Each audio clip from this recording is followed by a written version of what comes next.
What's good? What's good? What's good? What's good, everybody? What's going on? Let's get ready for this game. Make sure I got everything up and ready. Everybody come on in. Let's see. We'll do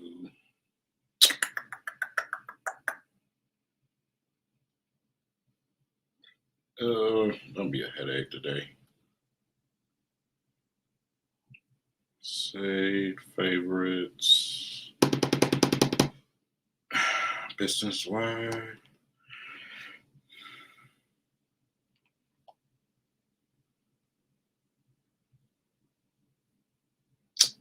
Valley Sports Detroit Plus.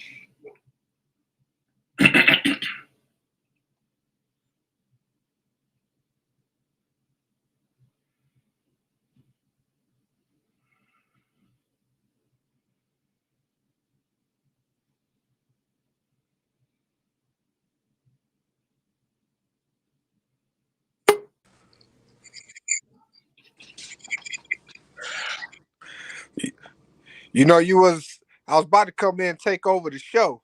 Yeah, right. They was like, "Where's King?" I was, his ass ain't even in the seat.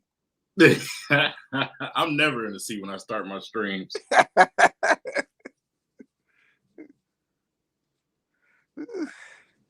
Who we got tonight? Magic. Get ready. Oh, that should be a good game. I like to see my Wagner brothers get busy tonight. Oh God, you Michigan guys, man.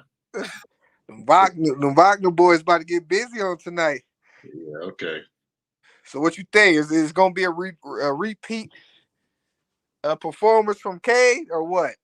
I don't know, man. We got to see. Like I say, young. You know what I'm saying? So it's going to be some ups and downs. You best believe that. Yeah, but he's been more consistent. Yeah. He's been more consistent.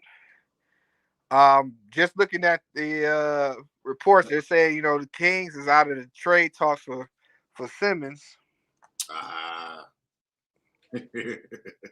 So, I think that leaves I guess that leaves the Pistons as one of the suitors, huh?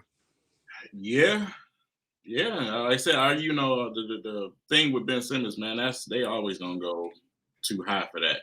You know what I'm saying? They made it known what they wanted for the dude. Like, I don't know what the Sixers is really thinking, to be honest.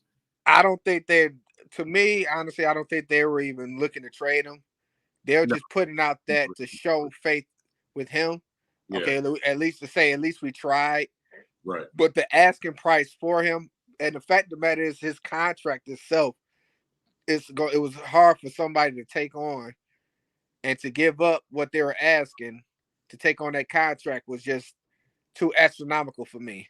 And I don't think anybody else is willing to risk their franchise on somebody that is not willing to put in the effort to be better, being how great he is. So, your expectations got to be. I mean, just the offer that was rumored between us and the 76ers was ridiculous in the first place.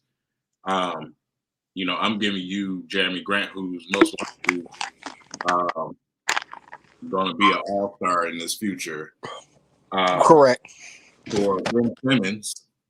But you want Sadiq Bey and first rounders and Kelly Olynyk. Like, come on, bro. Like, Ben Simmons, I get it. He's been to some All-Star games, but I mean, come on, bro.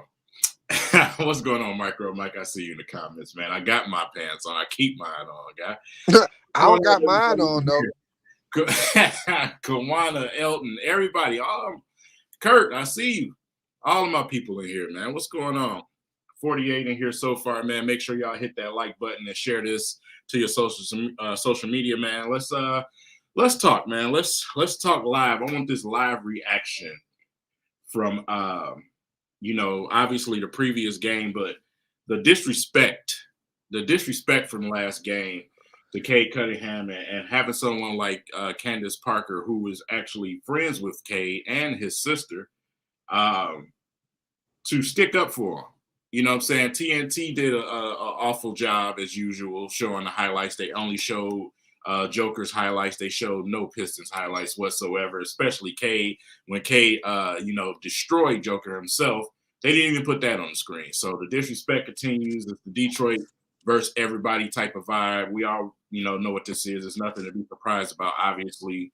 But what do y'all think about that in the comment section, man? Like I said, it's something that we see too often. And it just got to stop, man. It got to stop. The disrespect got to stop. And the only one that's going to stop it is Cade and the Detroit Pistons, man. They got to turn the tide with this team. Like I said, there ain't no rush. We'll get to where we need to get to, man. But, even when we do well, we just can't get well from the media. What's going on, Reese? I see you in here. Yeah, man. Elton, bro, listen, man.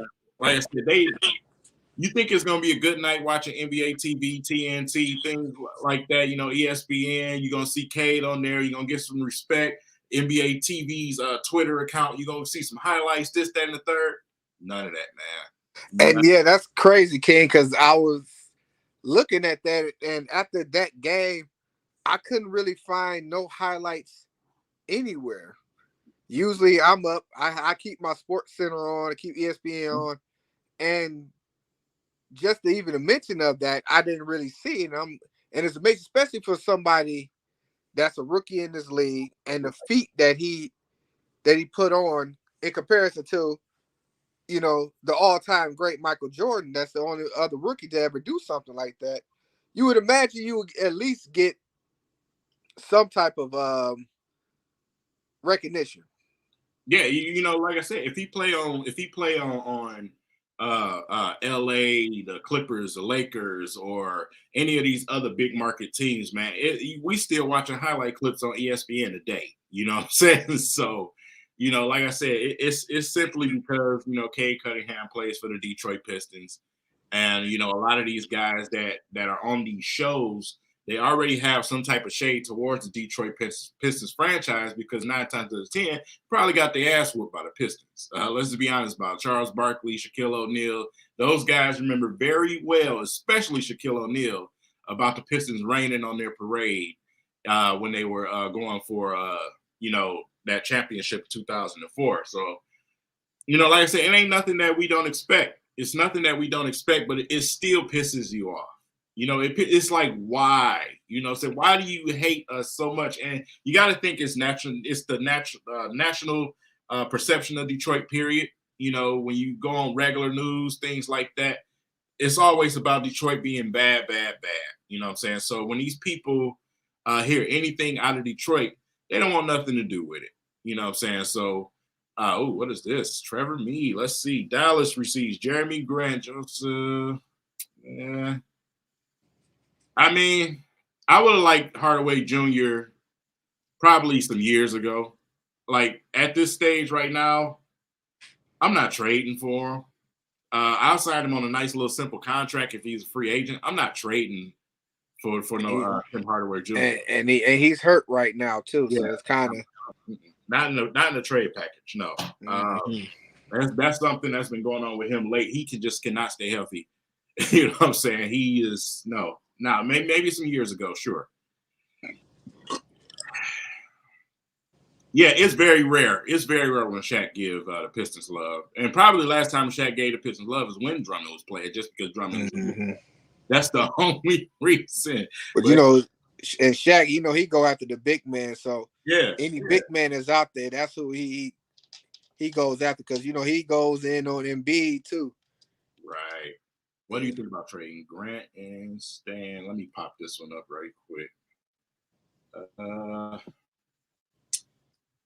Okay, what do you think about trading Grant or is he Stan? I'm not sure. It's about these teams. If these teams want to give up a nice amount, then Troy Weaver may look at it. He said that during the interview. So, it's up to these other teams. If they're going to keep trying to give us these bullshit trades where we're giving more than we're receiving, I doubt it. I think he stays on the Pistons, man. It's up to these other teams. What's going on, no? And guys, make sure that you guys subscribe to our podcast channel. This is our podcast channel right here on the screen. at We Three Kings, man. Make sure you guys subscribe to that because every Sunday we do a Michigan sports review. We talk Michigan Lions and Pistons, man. So make sure y'all subscribe to that channel as well so y'all can catch us on both sides. We do giveaways over there. We give away exclusive basketball cards, a lot of Cade Cunninghams and Sadiq Bays, and not even just that, man. Some NFL legends. We got some legendary stuff in here. Calvin Johnson. So make sure you guys go over there and subscribe to that channel, man. Indeed, yes. But really, look, check this out, bro. All right. We got to talk about this situation. Isaiah Stewart, man. Obviously, we know he's not a center. Right. He's undersized. He should be playing the 4. One night we seen him stretch the floor. The next night he act like he shied away from threes. Right. So, you know, with this Isaiah Stewart situation, I'm on the train of with Isaiah Stewart. If we don't have no type of help to give Stewart and potentially move him to the 4 to where we're asking him to shoot jump shots, then you may have to move him to the bench also. And, you know, bring somebody up to that starting position because at the center position, we have to have some type of pick and roll threat. We know that's not him because he's not athletic. But at the same time, if you're not going to be that, you got to at least be a pick and pop threat. Right. And that's something that we struggling with Stu, man. So what do we do with this Stewart situation? Do we keep him in the starting lineup just for the rest of the season since it's meaningless? Or do we go ahead and move him to the bench? Right now, yeah, keep him in the starting lineup. I believe what the situation was, in which I believe it was going to be, it was all based on, you know, Kelly Olynyk. Yeah. And Stewart was going to start, but I believe Kelly Olynyk was going to get the starter minutes. Yeah. So you start off with Stewart, you know what I'm saying? Because we need that, you know, defensive presence and, you know, rebounding to start it off with, because we got guys that can score. So we're not worried about him scoring. But when we need to make that rotation to where he needs to get a break or the other stars need to get a break, that's what Kelly Olynyk was basically brought in for and assigned for, because he was that pick and roll, pick and pop. He could bring the ball up the court too. Right. So I think them two was supposed to like be meshing together.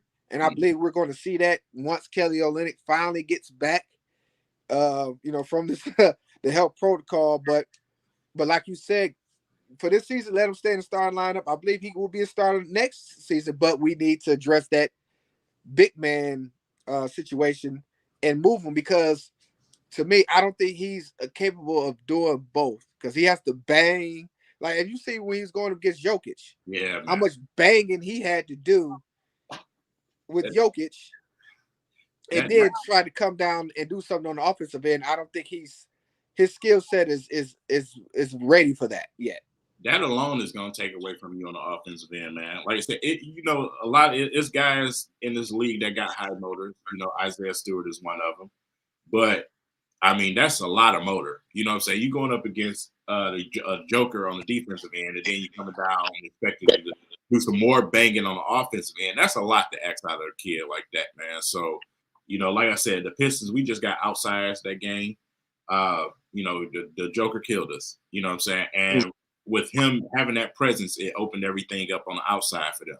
And that's what I want for the Pistons. You know, I want them to have that threat down there in the paint. So it opens up everyone's game. You know, shout out to my boy Kuka Hill, man, on Locked On Pistons podcast, man. He brung this up. He was mentioning the same thing that I was saying about the pick and roll situation, where, you know, when we play other teams, they run that pick and roll. Those guys can commit to our guards without any type of problems. You know what I'm saying? And that's a big problem for the Pistons. If we have a guy that can roll to the basket, that's a potential live threat, that's a threat around the rim, then guys can't commit as much to those guards, and it opens up the lane for Cade and Killian or Corey or whoever is running the point guard at the time. You can be successful in getting at the rim. These guys are getting met at the free throw line. You know what I'm saying? With resistance. Right. So the problem with the Pistons, man, it just the flow of the offense, man, and everything in between is just not. It's not good. We have to get a big, man. We have to get the big. Man, this dude, This guy, man. No. No Panthers buzz, man. No, y'all fellas, I see y'all having fun over there with Bridges, man, and the crew. You know, him and LaMelo. You know, like that, man. Bridges, y'all keep y'all eyes on Bridges because Bridges might come home. But yeah, man. Bridges is about to get that payday. Y'all like Corey starting. Do I like Corey starting? I really don't care as long as it's working, to be honest. I prefer either Cade to have the ball in his hands, though. For instance, Killian Hayes on the bench is where he should have started his tenure as a Piston. Let's just be honest about it. You know, we threw him into the fire right in the beginning. But he was able to come off the bench and give you 8 and 8. You know what I'm saying? 8 points, 8 assists off the bench. Kept the ball flowing when Cade was out of the game. That's great. Corey Joseph was in there and did zilch, did nothing. That's my problem. And not only that, he doesn't have to produce offense. It's not about that. Get some assists while you're out there, Corey. Steal a basketball while you're out there, Corey. Be better in other areas. It's not about the points with Corey Joseph. I'm not looking for Corey Joseph to score 20 points. I'm looking for Corey to be a factor of doing something else like defending, which he is a liability. So, you know, like I said, if you're going to be out there and playing starting minutes, you got to play some defense at least. If you're not going to give us the points, then don't give up the points. It's give and take. You know what I'm saying? It is literally. Well, and that's the reason why, you know, he's really not a starter in the league. Yeah. But he's a filler. And like I said, I believe right now having Killian come off the bench is what's best because, you know, it takes the pressure off of him. You know, I think Pistons fan, including myself, has been putting a lot of pressure on Killian, and just we also got to remember that he's played just the same amount of games, not too many more games than Cade has. So he's still under that rookie guys of, you know, playing ball, and I believe him coming off the bench gives him more room to operate, whether or not he's going to be that passer or give him more room to shoot, which that's what they're looking for him to do. And once he gets that down to where he's going to be he feels more comfortable with shooting and being aggressive as a shooter, then I can see them putting him back in the starting lineup. But right now, I think it looks like he's like, okay, I got to make sure everybody else get theirs. And then when mines come, it will come. Right. And I believe the coaching staff is like, no, get yours too. Right. But I don't think he could do that with, you know, Cade emerging and Sadiq Bey emerging as, you know, these scoring threats, that he feels like, okay, that's not my job. Let me go ahead and facilitate. So I feel that. Go ahead, finish. Yeah, and I feel that, like, with him coming off the bench, with, you know, not having the pressure as being a starter, he could develop that instinct when it comes to, you know, his offensive game, and eventually look to take back the starting position. Because it's not like, to me, it's not like it was taken from him. I think this was just a strategy move right now. Yeah, most definitely. And, you know, like I said, even with him, you put in the eye position where you got a pick and roll guard that's not able to run pick and roll properly. You know what I'm saying? So that's also going to hinder you. We seen it with the standing in the corner thing, man. I absolutely despise this standing in the corner offense that we got going on. It drives me nuts. You know what I'm saying? It's not only when he does it, it's when Cade does it. You know what I'm saying? I don't like this. Listen, bro, just run pick and roll. That's all I'm asking. Just run pick and roll, bro. But again, we still suffer because we don't have that big man. Hopefully, when Kelly Olynyk get back, man, we can run more of the pick and roll, pick and pop situation. But the thing with the pick and roll and with Killian is that he has to be a threat to score. But see, that's the thing. It makes it hard for him because if you can't run a pick and roll, if you run in a pick and roll and these guys commit to the guard, you're not gonna get to the rim that clean. You're just not. You're gonna have two guys right there defending you. You're gonna have to shoot a floater off the high glass like he usually does. It's just not gonna be good for him. You know, Cade has the ability to stop, hit a little spin move, hit that 15-footer by the free throw line. He has he's big enough to get to the rack to the too. rim. Yeah. So it's like, you know, boy, I just don't know. I think Killian has to find his niche. When he picks a roll and he goes around, whether it's going to be the jump shot or him driving the floater, he has to find that niche that fits him. That, you know, okay, when he goes around, this is what he's going to do, and he hasn't developed that portion yet. Now, a question for you, Ken, because I haven't heard the boy talk yet. Do he speak English?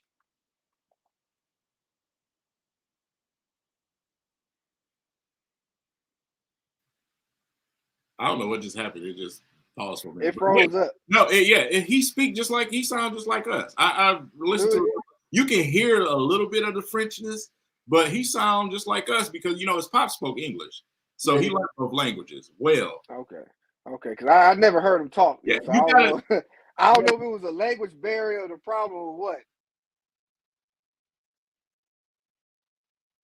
That interview because, like I said, he talked about a few things that was going on when he came here as a rookie, man. And some of the things that he was talking about is how he playing with Blake Griffin and playing with Derrick Rose, where he had to just set them up all the time. You know, so he said coming into this season, he was hoping to have a little bit more freedom to not have to, you know, just abide with the veterans. But then we start the season and everybody was pretty much going to Jeremy Grant. So he got and see the thing. Huh? And see the thing, that's what I was saying. Like, I was having a conversation in regards to Jeremy Grant. It was feeding to him because everybody else was, in my opinion, everybody else wasn't, you know, they wasn't productive yet. You know, yeah, they was struggling. They were struggling. So, and that's the thing for me. That's why I wasn't so reluctant to get rid of Jeremy Grant, because he was doing this thing when everybody was struggling. So I'm trying to see what it will be like now that everybody is not struggling, when they fit him back in, and how it's going to look. I would love to see that now. And the thing is also, we got to remember too that Jeremy Grant will also play with Saddiq Bey and Isaiah Stewart last season, and they was productive. So, but see, this is the thing. You know what helped? You know what helped Isaiah Stewart? This is the reason why I don't get too down on Isaiah Stewart, and I wasn't down on Saddiq Bey. You know what helped them out a lot? As much as I don't want to say this, y'all know in the comments. They had Mason Plumlee last season. They had Blake Griffin. Yeah, they had some bigs down there that was an actual threat. Yeah. That was the difference, man. They had people playing alongside them that actually was a threat. And when the Pistons don't have that right now, it's going to make dudes struggle. It really is, man. Those two guys were offensive, you know, threats to better get some stuff done. And like you said, when Jeremy Grant went down, everybody had to pick it up and find their niche. Yeah. And you seeing that specifically with Saddiq Bey. Right. Saddiq Bey really caught his shot. Yeah. So I definitely would like to see that what happens when not only will Jeremy Grant get back, because he should be back real soon, and Kelly Olynyk, to have that them two coming back into this fold. I see a lot more, you know, victories coming to Pistons, because look at the games they've been playing now, and then they didn't have Kelly Olynyk and Jeremy Grant, and how close they played to Denver, and how everybody else they're playing so closely now, when before they was getting blown out. They're not getting blown out no more. You know, so imagine when this firepower comes in, what may happen.